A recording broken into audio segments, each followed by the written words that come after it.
Hello students, कैसे हैं आप? आई होप सब बहुत बढ़िया होंगे। बच्चों, आज की क्लास के अंदर हम लोग चैप्टर डिस्कस करने वाले हैं बिल ऑफ एक्सचेंज। यानी कि आज की क्लास में मैं आप लोगों को पढ़ाने वाला हूं chapter bill of exchange and promissory note. इसका जो एक्चुअल नेम है वो है accounting for bill of exchange and promissory note. ठीक है जी।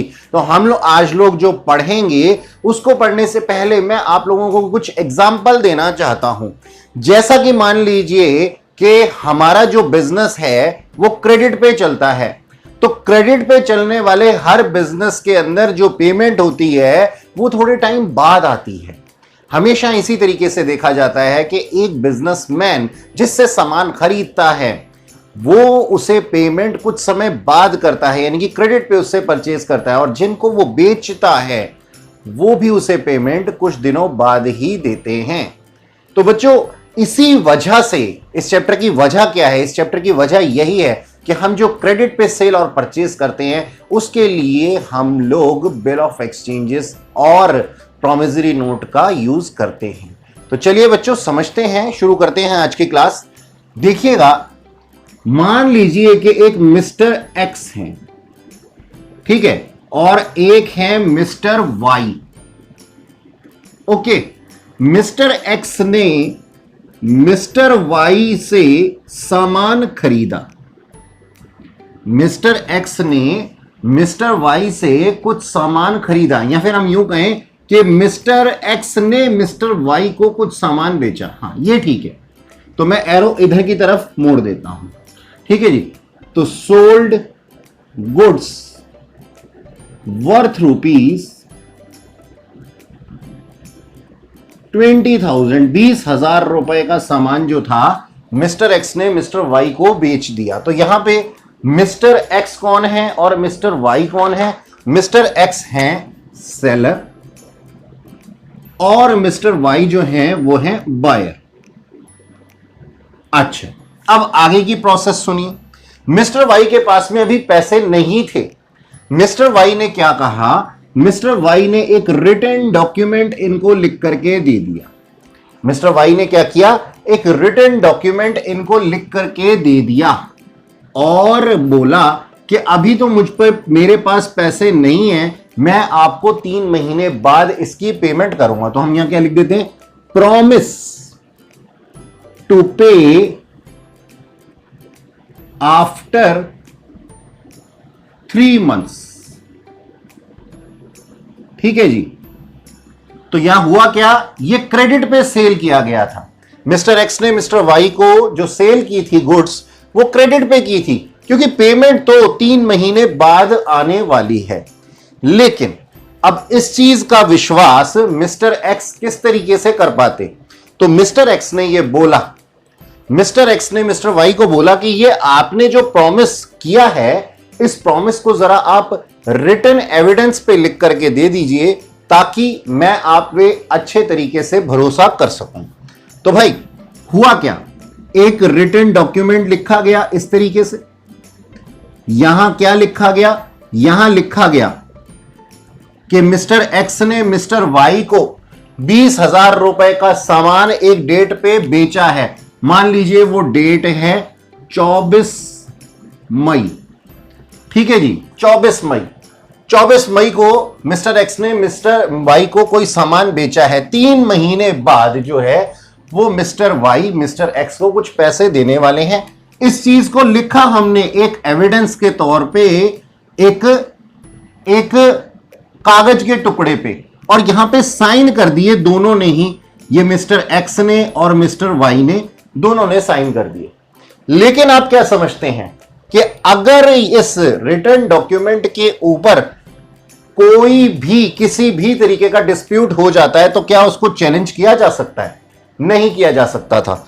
इसके लिए हमने क्या किया? इसके लिए हमने सिंपल सा एक काम किया कि यहां पे गवर्नमेंट स्टैंप लगा दी।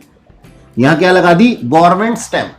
और गवर्नमेंट स्टैंप लगाने के बाद में इसको एक कानूनी अमली जामा पहना दिया गया। यानी कि हम ये कहें कि अब ये जो एक रिटन डॉक्यूमेंट था, ये रिटन डॉक्यूमेंट अब कानूनी तौर पर वैलिड माना जाने लगा।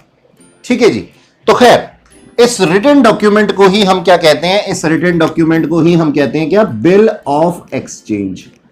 बिल ऑफ एक्सचेंज, इसी के बारे में हमें पढ़ना है, इसी के बारे में हमें पढ़ना है। ठीक है, तो चलिए अब देखिएगा आगे की कहानी।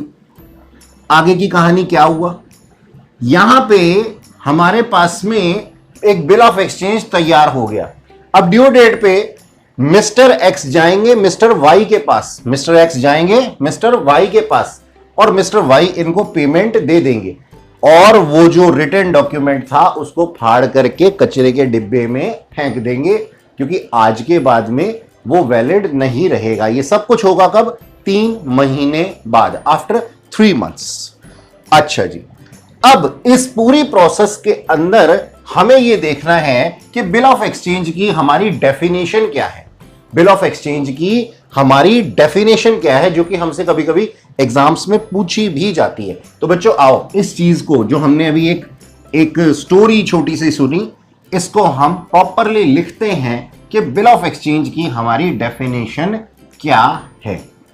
तो आप लोग लिखिएगा मेरे साथ में, मैं आप लोगों को लिखवा रहा हूं कि as per negotiable instrument act, negotiable instrument act बनाया गया। ठीक है, ये नेगोशिएबल इंस्ट्रूमेंट एक्ट क्या होता है, इस चीज को भी समझ लेते हैं। एक्ट का मतलब होता है कानून। ठीक है जी, हम जो भी काम करते हैं वो नियम कानूनों के अंदर करते हैं, तो ये एक्ट के अंदर लिखा गया, कानून के अंदर लिखा गया। इंस्ट्रूमेंट का मतलब क्या है, यहां पे इंस्ट्रूमेंट का मतलब है किसी भी तरीके का कोई भी कानूनी अधिकार देने वाला रिटन डॉक्यूमेंट। नेगोशिएबल का मतलब क्या है, नेगोशिएबल का मतलब है रिटन, और नेगोशिएबल का मतलब है राइट्स। तो ट्रांसफर ऑफ राइट, ऐसा क्यों लिखा गया नेगोशिएबल इंस्ट्रूमेंट एक्ट, कि हमारे पास जो अधिकार थे वो हमने अब ट्रांसफर कर दिए हैं। एक इंस्ट्रूमेंट जो कि एक रिटन डॉक्यूमेंट है, एक कानूनी प्रक्रिया के तहत, एक प्रोसेस के तहत। चलो डेफिनेशन लिखते हैं। इसकी डेफिनेशन मैं तोड़ तोड़ करके लिखूंगा और जैसा मैं लिखूंगा वैसा ही आप लोगों को भी लिखना है मेरे साथ में। तो लिखिएगा, bill of exchange, bill of exchange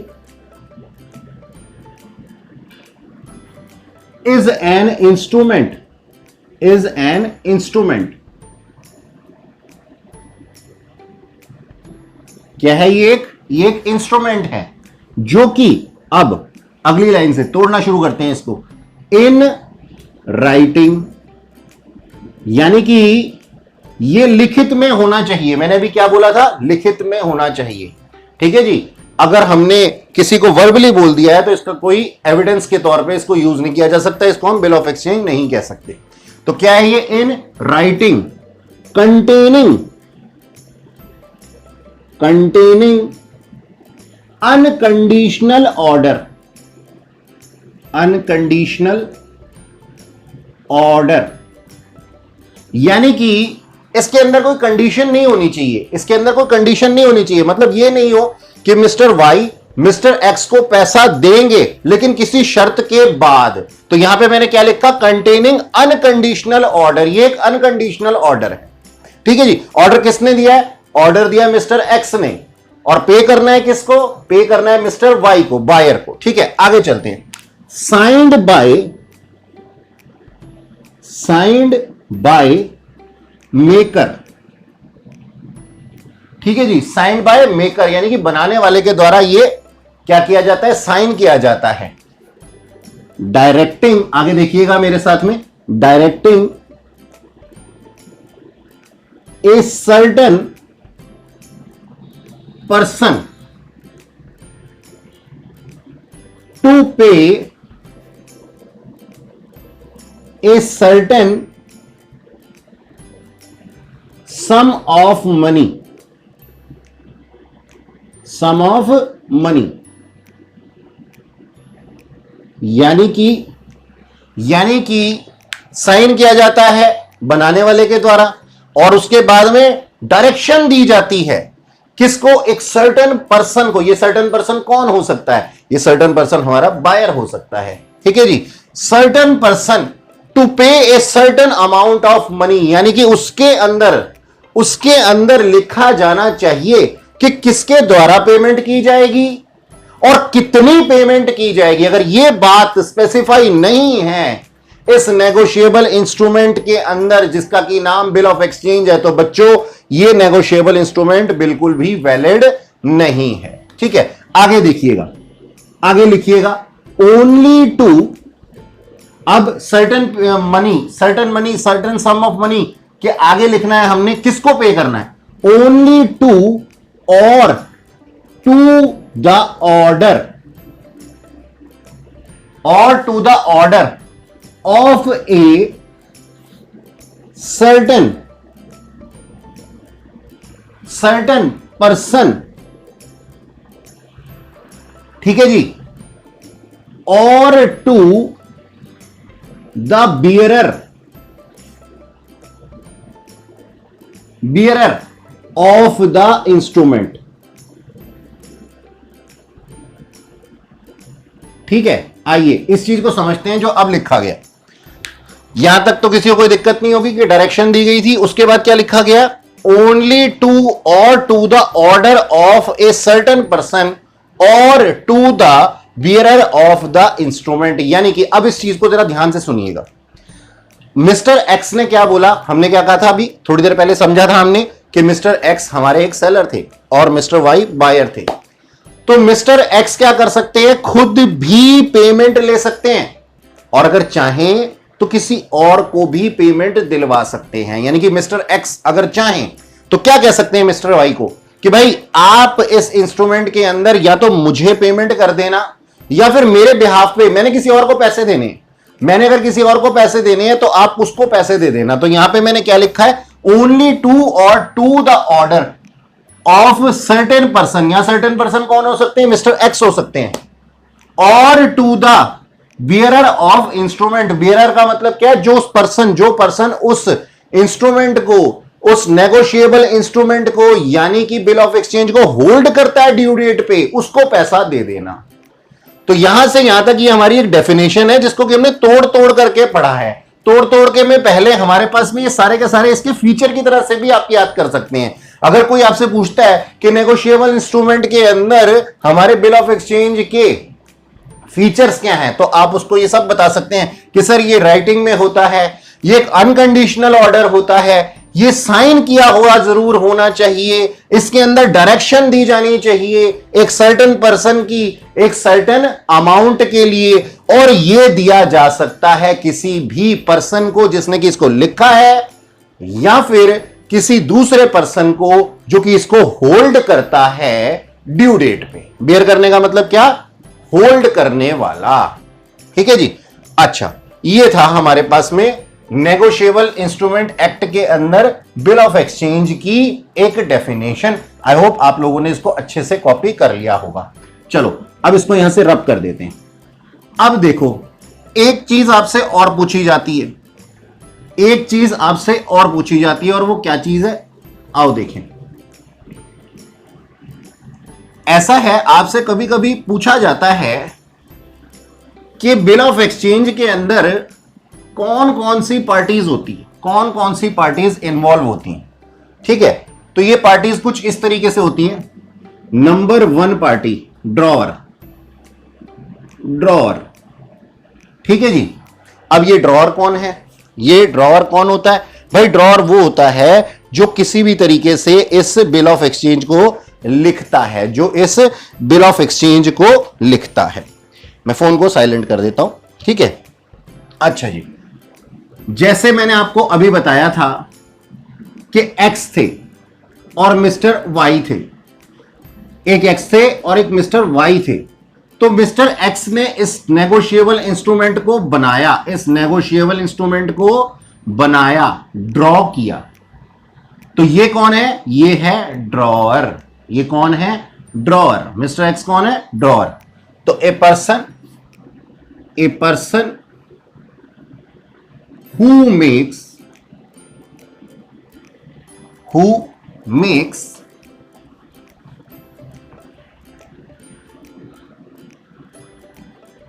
bill of exchange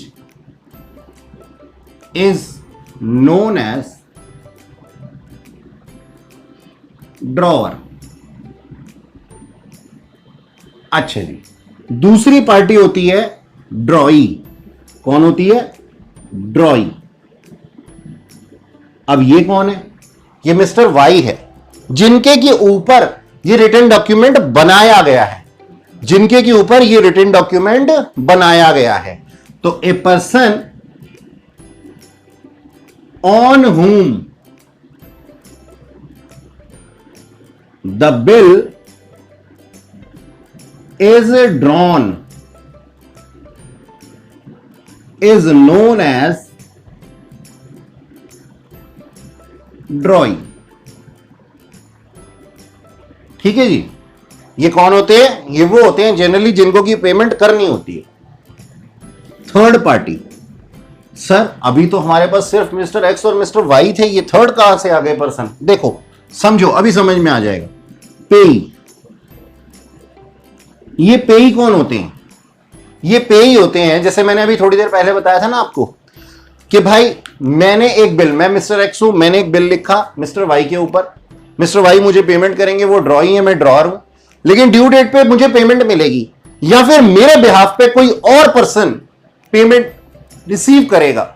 तो जो भी पर्सन पेमेंट रिसीव करेगा, चाहे वो खुद मैं हूं मिस्टर एक्स, या फिर बियरर हो उस इंस्ट्रूमेंट का, वो पर्सन क्या माना जाएगा? वो पर्सन पेई माना जाएगा। ठीक है जी। तो हम इसको ऐसे लिख सकते हैं, a person who receives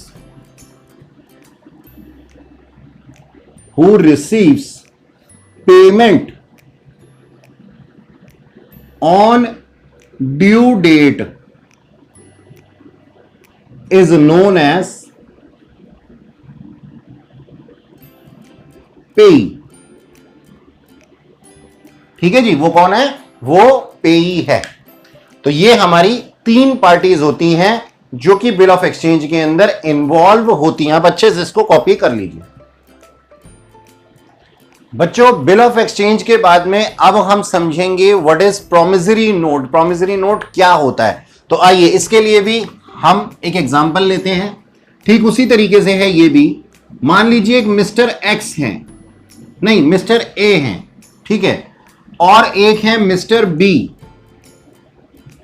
as usual mister A ने मिस्टर बी को कुछ सामान बेचा क्रेडिट पे, सोल्ड गुड्स वर्थ ₹50,000। ठीक है जी, क्रेडिट पे बेचा।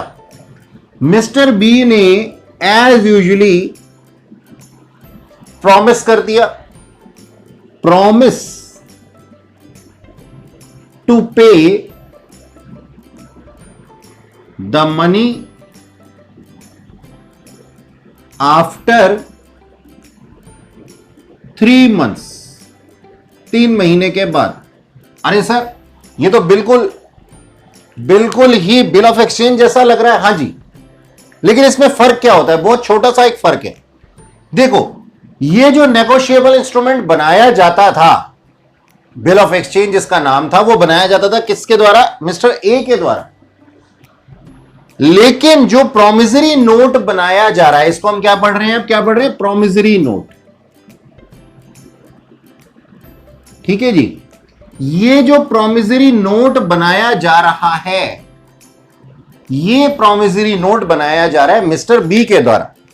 यानी कि अब क्या कह रहे हैं? पिछले वाले में क्या होता था? मिस्टर ए कहते थे कि मैं आपको एक ऑर्डर देता हूं, मैं लिखता हूं। तो यहां पे मिस्टर बी की जो है ईगो हर्ट हो जाती थी। तो मिस्टर बी ने अब की बारी क्या बोला कि चाहे मैं बायर हूं, बावजूद इसके मुझे आपका ऑर्डर लेना स्वीकार नहीं है, मैं आपका ऑर्डर नहीं लूंगा। आप कोई काम मत करो, आप मेरे लिए इस नेगोशिएबल इंस्ट्रूमेंट को मत बनाओ जिसके के ऊपर गवर्नमेंट स्टैंप लगी हुई होती है और जिसको की साइन किया जाता है हम दोनों के द्वारा। आप तो सिर्फ माल सप्लाई करो और निश्चिंत होकर के घर पे बैठ जाओ। तो मिस्टर ए कहते हैं अरे ऐसे कैसे, मेरा सामान चला गया और मैं किसी तरीके की कोई कागजी कार्रवाई भी ना करूं। तो मिस्टर बी क्या कहते हैं? मिस्टर बी कहते हैं कि इस बार हम बिल ऑफ एक्सचेंज नहीं बनाएंगे, इस बार हम बनाएंगे प्रोमिसरी नोट, जिसके के अंदर मैं आपको यह प्रॉमिस करूंगा कि मैं आपको 3 महीने के बाद अमाउंट दे दूंगा। ठीक है जी। तो इस सारी सिचुएशन को हम क्या कहते हैं? Promissory note. तो अब जो बनाएगा इसको, वो कौन बनाएगा? वो बनाएगा मिस्टर बी। वो इसको मिस्टर बी बनाएंगे, और मिस्टर बी बनाएंगे और दे देंगे किसको? साइन करके दे देंगे वो मिस्टर ए को। ठीक है जी। मिस्टर ए को वो साइन करके दे देंगे, that is known as promissory note. तो चलो इस चीज को भी हम डेफिनेशन वाइज लिख लेते हैं। तो प्रोमिसरी नोट क्या है, इस चीज को भी हम लोग लिखेंगे। जैसे कि अभी हमने थोड़ी देर पहले डेफिनेशन लिखी थी किसकी? बिल ऑफ एक्सचेंज की। तो ये जो डेफिनेशन बताई जा रही है, ये सेक्शन 4 के अकॉर्डिंगली बनाई जा रही है। Section 4 of negotiable instrument act.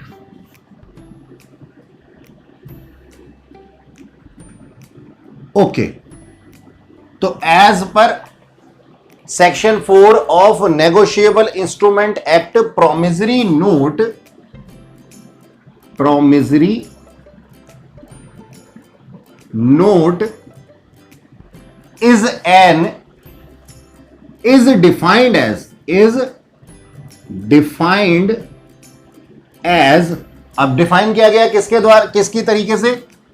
N instrument. अब इसको फिर से फर्दर तोड़ेंगे हम ताकि अच्छे से याद कर सकें। एन इंस्ट्रूमेंट, इंस्ट्रूमेंट का मतलब क्या होता है? Written document. यहां लिख देता हूं मैं, रिटन डॉक्यूमेंट। ठीक है जी। इसको रिटन डॉक्यूमेंट की तरह से बोला गया है। N instrument in writing. भाई इंस्ट्रूमेंट का मतलब ही रिटन डॉक्यूमेंट होता है। अब इसके अंदर होगा क्या? सेम वही है डेफिनेशन, कंटेनिंग अनकंडीशनल, यानी कि कोई कंडीशन नहीं होनी चाहिए। अंडरटेकिंग, ये फीचर की तरह भी यूज कर सकते हैं आप। साइंड बाय मेकर, बनाने वाले के द्वारा साइन किया जाना चाहिए। अगर साइन नहीं होगा तो होगा क्या बच्चों? भाई होगा क्या? उसको सिर्फ हम एक कागज के टुकड़े की तरह देखेंगे, वो एक वैलिड डॉक्यूमेंट होगा ही नहीं हमारे पास में। साइंड बाय मेकर, साइन होना जरूरी होता है। To pay a certain sum of money. ठीक है जी। Certain pay of money only to the order of certain person, यानी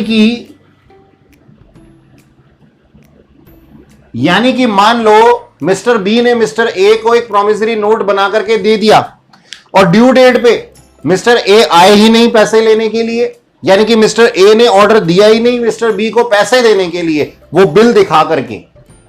तो यहां कहने का मतलब क्या है? हम पे तभी करेंगे जब आप वो बिल दिखा देंगे और हमें ऑर्डर देंगे कि लाओ भाई मेरे पैसे दे दो।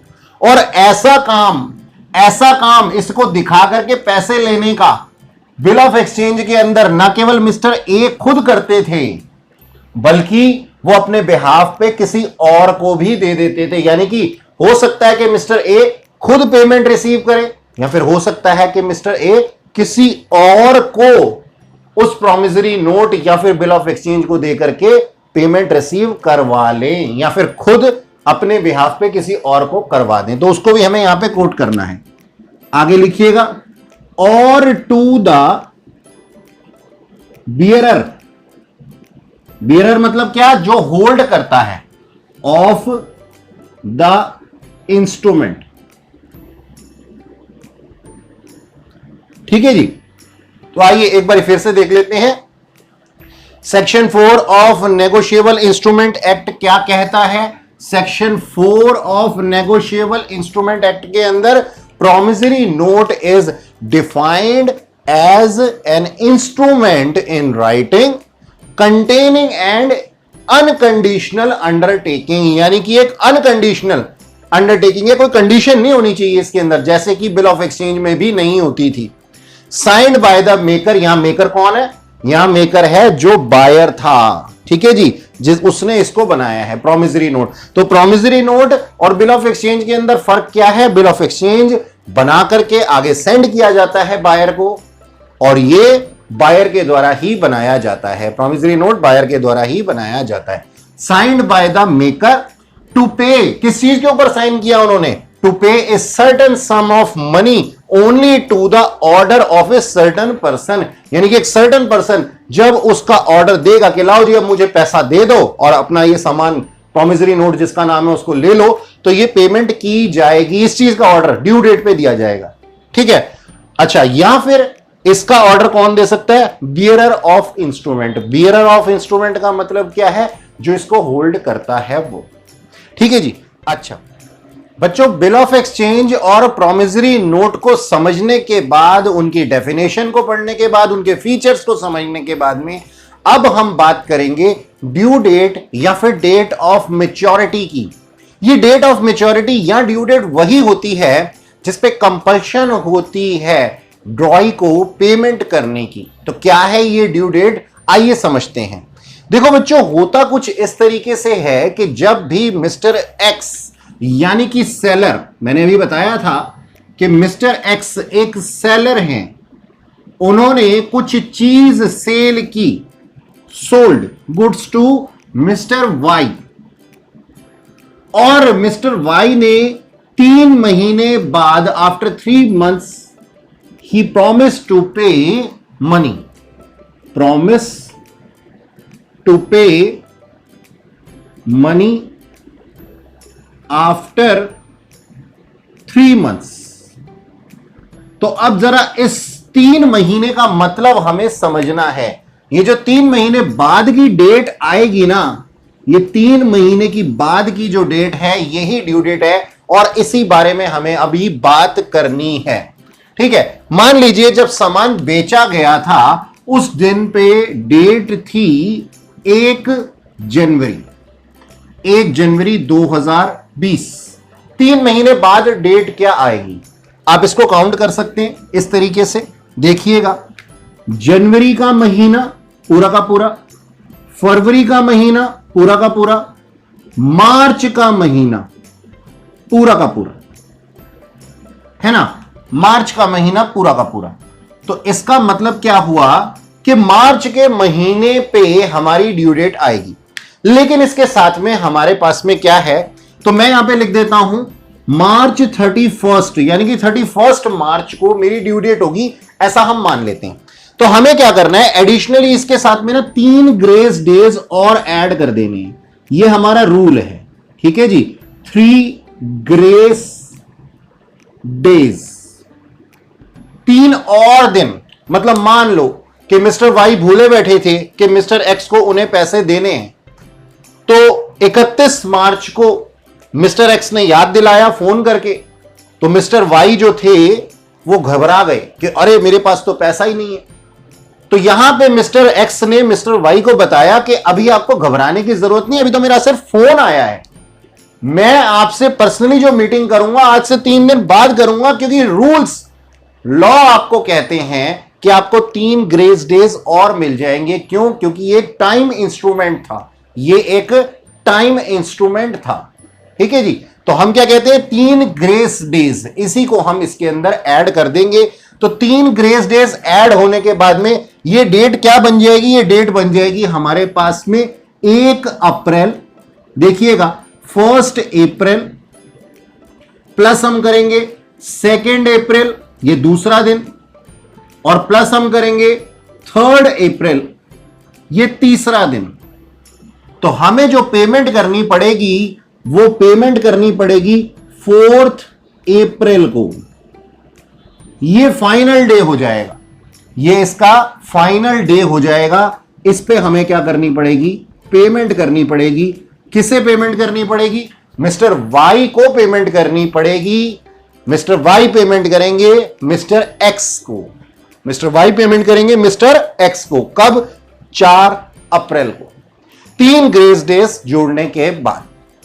अच्छा, अब इन ग्रेस डेज के साथ में ना कभी कभी कोई पॉइंट्स आपके साथ में और जुड़ जाते हैं, शॉर्ट में आपसे पूछ भी लिए जाते हैं।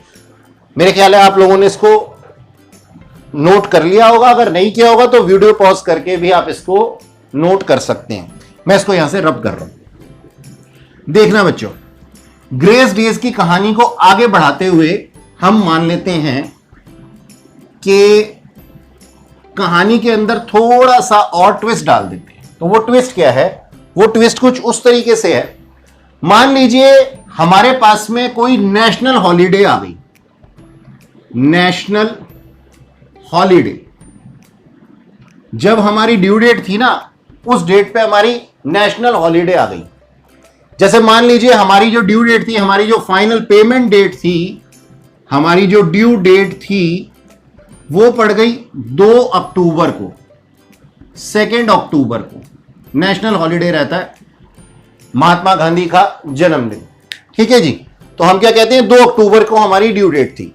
तो अब इस केस में रूल्स क्या कहते हैं, इस केस में रूल्स कहते हैं कि भाई हमारी जो ड्यू डेट मानी जाएगी, in this case due date is 1 October. यानी कि अगर 2 अक्टूबर को नेशनल हॉलिडे था तो नेशनल हॉलिडे हमें पहले से ही मालूम था, तो हमारी ड्यू डेट कब हो जाएगी, उससे एक दिन पहले, उससे एक दिन पहले यानी कि 1 अक्टूबर को। लेकिन अगर ये इमरजेंसी हॉलिडे का केस है, इमरजेंसी हॉलिडे कोई भी हो सकती है, मान लीजिए इसकी जो इमरजेंसी हॉलिडे हमने ले लिया, वो ले लिया 26 जनवरी। हमारी ड्यू डेट कब थी इमरजेंसी हॉलिडे के केस में, 26 जनवरी। तो अब इमरजेंसी का तो हमें पता नहीं था, तो हम क्या मानेंगे, हम इसको एक दिन बाद मान लेंगे। तो जो हमारी इस केस में ड्यू डेट होगी, इस केस में जो ड्यू डेट होगी वो होगी 27 जनवरी, 27th ऑफ जनवरी, ये हमारी ड्यू डेट होगी। तो इन चीजों का आप खास ख्याल रखिएगा क्वेश्चन के अंदर। अगर नेशनल हॉलिडे है तो नेशनल हॉलिडे का हमें पहले से ही मालूम था, तो हम उसको एक दिन पहले कर लेंगे। और अगर इमरजेंसी हॉलिडे है तो इमरजेंसी हॉलिडे का हमें पहले से पता नहीं था, हम इसको बाद में मानेंगे। ठीक है, चलो ड्यू डेट के बाद में अब हमारे को क्या, अब हमारे को पढ़ना है कुछ चीजें कि भाई कितने तरीके के हमारे पास में क्या क्या तरीके हो सकते हैं इन ड्यू डेट्स के ऊपर। देखो 3 टर्म्स हैं हमारे पास में, उसमें सबसे पहली टर्म है बिल एट साइट। फर्स्ट क्या है, बिल एट साइट। इसका मतलब क्या होता है, बिल एट साइट का मतलब, बिल एट साइट का मतलब होता है कि इसके अंदर बिल ऑफ एक्सचेंज के अंदर कोई टाइम बाउंडेशन नहीं लिखी हुई थी। यानी कि मिस्टर एक्स ने मिस्टर वाई को जो प्रॉमिस लिया मिस्टर वाई से, ठीक है जी, मिस्टर एक्स ने सामान बेचा, मिस्टर वाई ने प्रॉमिस दिया, लेकिन प्रॉमिस को पूरा कब करेंगे ये डेट नहीं बोली उन्होंने। तो इस केस के अंदर इस बिल ऑफ एक्सचेंज को हम क्या मानेंगे, बिल एट साइट, यानी कि इसकी ड्यू डेट हम मानेंगे। इस केस में हम इसकी ड्यू डेट मानेंगे ऑन प्रेजेंट या फिर ऑन डिमांड। ठीक है जी, तो इसका मतलब क्या हुआ, मिस्टर एक्स ने, दोबारा से सुनिएगा, मिस्टर एक्स ने मिस्टर वाई को सामान बेचा, मिस्टर वाई ने प्रॉमिस दिया। क्या प्रॉमिस दिया, मैं आपको पेमेंट करूंगा, अभी नहीं कर सकता बाद में करूंगा। लेकिन बाद का मतलब क्या था ये तो पता ही नहीं था, तो बाद का मतलब पता नहीं था या फिर बाद का मतलब उसके अंदर लिखना भूल गए हम। तो ये क्या हुआ, टाइम बाउंडेशन नहीं हुई। अगले ही दिन जाकर के मिस्टर एक्स ने मिस्टर वाई के ऊपर धावा बोल दिया कि भाई लाओ मेरे पैसे मुझे दो, ऑन डिमांड। तो मिस्टर वाई अब मना नहीं कर सकते क्योंकि मिस्टर वाई ने इसके अंदर डेट्स का कोई जिक्र नहीं किया था। इसका कोई जिक्र नहीं किया था। ठीक है, अच्छा, तो पहला तो क्या था हमारे पास में, बिल एट साइट। ठीक है, दूसरा है हमारे पास में bill after date. Bill after date, इसका क्या मतलब है? मान लीजिए, इसको एग्जांपल से समझते हैं। वही हमारे मिस्टर एक्स और मिस्टर वाई, जिंदाबाद। मिस्टर एक्स और मिस्टर वाई अब सामान बेच दिया था मिस्टर वाई को, और मिस्टर वाई के पास में हमने, मिस्टर एक्स ने बिल ऑफ एक्सचेंज बना करके भेजा। बिल ऑफ एक्सचेंज बना करके भेजा, ठीक है जी, बिल ऑफ एक्सचेंज बना करके भेजा। कब भेजा? 1 जनवरी को, 1 जनवरी को। लेकिन मिस्टर वाई के पास में ये पहुंचा कब? बहुत देर से, 15 जनवरी को। ये कब पहुंचा bill of exchange? On 15 January mister Y received and accept it. ठीक है, अब इस केस में इसकी ड्यू डेट क्या होगी? अगर हमारा जो बिल ऑफ एक्सचेंज था वो 2 महीने का था। बिल ऑफ एक्सचेंज कितने महीने का था? For 2 months. 2 महीने का अगर हमारा बिल ऑफ एक्सचेंज था और बनाया गया था कब? 1 जनवरी को। 1 जनवरी को, तो इसकी ड्यू डेट कब होगी? तो इसको हम कहते हैं क्या? Bill after date. Bill after date, तो इसकी जो ड्यू डेट होगी वो जो हमेशा ड्यू डेट होती है उसी हिसाब से होगी कि भाई 2 महीने के लिए बनाया गया था, तो ड्यू डेट को हम कैसे काउंट करेंगे? जनवरी पूरा प्लस फरवरी पूरा और plus 3 grace days. 3 grace days हम इसको ऐड कर लेंगे, 3 ग्रेस डेज को और ऐड कर लेंगे।